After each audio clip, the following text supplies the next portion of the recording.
Kisah Nabi Muhammad Shallallahu Alaihi Wasallam bagian 2. Nenek moyang Nabi Muhammad. Salah seorang nenek moyang Nabi Muhammad bernama Hashim bin Abdul Manaf.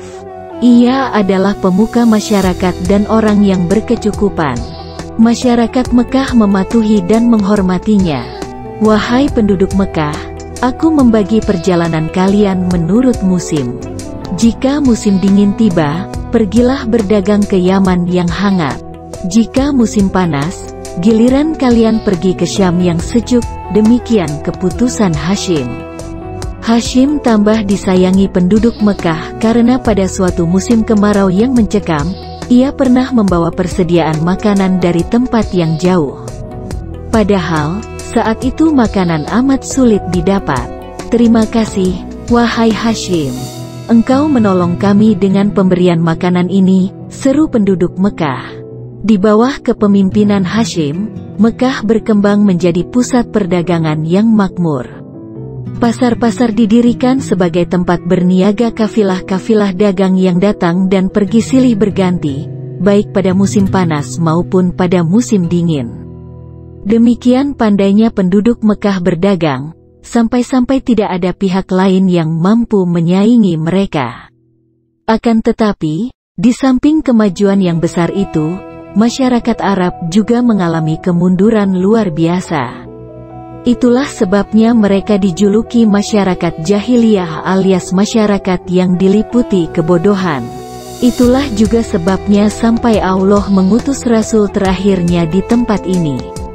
Pembagian urusan. Beberapa jabatan pemerintahan di Mekah diantaranya, hijabah, pemegang kunci Ka'bah, sikayah, penyedia air dan makanan buat para peziarah, rifadah, mengatur pembagian dana dari orang kaya untuk fakir miskin, qiyadah, mengatur urusan peperangan. Percaya tahayul.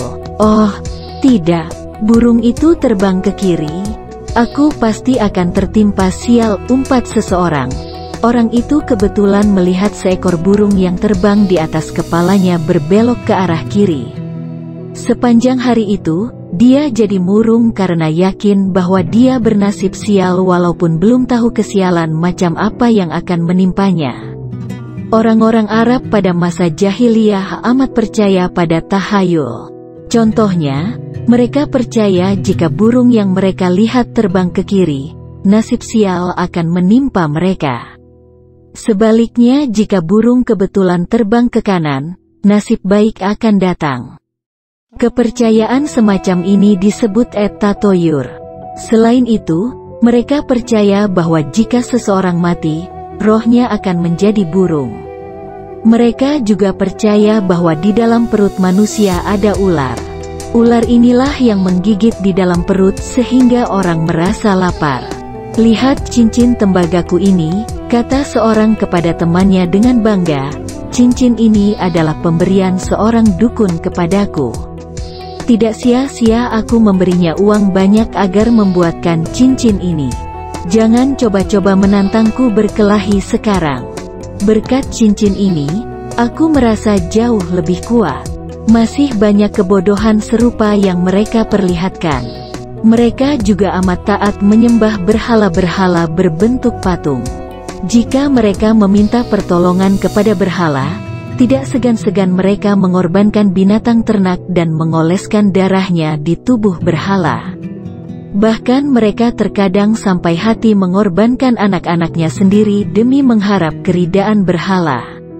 Selain melakukan kebodohan-kebodohan itu, mereka masih melakukan banyak sekali hal-hal yang merusak. Awal mula penyembahan berhala. Awal mula penyembahan berhala di Mekah, ketika seorang bernama Amr bin Luhai membawa berhala besar bernama Hubal yang dibelinya dari daerah Syam. Di Mekah, berhala Hubal ditaruh di Ka'bah dan disuruhnya orang-orang datang menyembahnya. Menjelang menaklukkan Mekah oleh Nabi Muhammad Shallallahu Alaihi Wasallam, Ka'bah dipenuhi oleh 360 berhala yang terbuat dari batu, kayu, perak, bahkan emas. Gemar mabuk dan berjudi. Bangsa Arab pada masa itu sangat gemar meminum arak. Hampir semua orang adalah peminum kecuali beberapa saja yang tidak. Para pelayan datang membawakan baki dan botol-botol minuman. Orang-orang datang berkumpul sambil tertawa. Para penari datang disambut tepukan dan sorak-sorai. Ketika minuman mulai membuat mereka mabuk, seseorang kembali berseru, "Bawakan alat-alat judi kemari." Orang pun membawakan alat-alat judi berupa bilah-bilah kayu dan sebuah kantung kulit. Beberapa ekor unta dipotong, yang kalah berjudi harus membayar unta-unta tersebut. Selain berjudi dengan memotong unta, mereka juga berjudi dengan bermacam-macam cara. Demikianlah minum sambil berjudi adalah kebiasaan yang amat digemari oleh bangsa Arab saat itu. Bahkan, setelah Nabi Muhammad SAW mengajarkan Islam, masih banyak pemeluk baru agama Islam yang masih suka meminum arak sampai turunlah perintah Allah yang berangsur-angsur mengharamkan orang meminum minuman keras. Barem, judi memotong unta adalah judi yang paling digemari orang Arab jahiliyah. Bilah-bilah kayu dikocok dalam kantung dan dibagikan. Orang yang mendapat undi kosong dinyatakan kalah dan harus membayar unta yang dipotong. Daging unta kemudian dibagikan kepada fakir miskin. Orang yang tidak suka berjudi semacam ini dipandang sebagai seorang kikir, yang biasa disebut barem. Demikian kisah Rasulullah SAW bagian 2. Tonton terus video lanjutannya hingga selesai supaya kita mengenal baginda Nabi Muhammad lebih dekat lagi. Semoga ini menjadi salah satu upaya pemantasan diri untuk mendapatkan syafaatnya kelak di akhirat.